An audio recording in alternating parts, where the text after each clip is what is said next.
সেটা আপনাকে কেউ বলেনি? হ্যাঁ বলেছে, এবং সেটা শুনে তোমাকে নিয়ে আমার খানিকটা গর্ব হয়েছে। কই, আপনি তো আমাকে এভাবে ডেকে কথা কোনোদিন বলেননি। রুমি কিভাবে তোর বাবার মুখটা বন্ধ করে দিল দেখলি? দেখো রুমে, পড়াশোনা তুমি কোনোদিনই ভালো করতে পারোনি, সে কারণেই আমার ধারণা ছিল তোমাকে দিয়ে কিচ্ছু হবে না। কিন্তু যখন জানতে পারলাম যে তুমি অসহায় মানুষদের উপকার করো, তখন বুঝতে পারলাম তুমি ঠিক আর 10টা ছেলের মতো নও, একটু অন্যরকম। কিন্তু তার মানে এই নয় যে তুমি ভালো মানুষের মুখোশ পরে স্মাগলিং করে বেড়াও।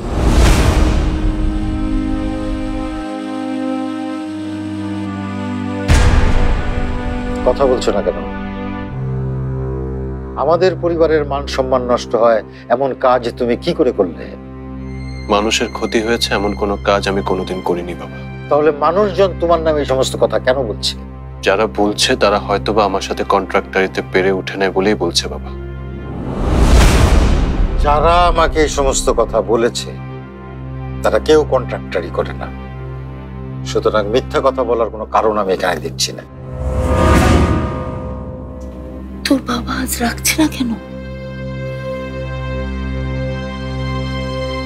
রুমে, তেলে আর জলে কখনো মিল হয় না, তেমনি একজন সৎ মানুষ একজন অসৎ মানুষের সাথে একই ছাদের নিচে থাকতে পারে না।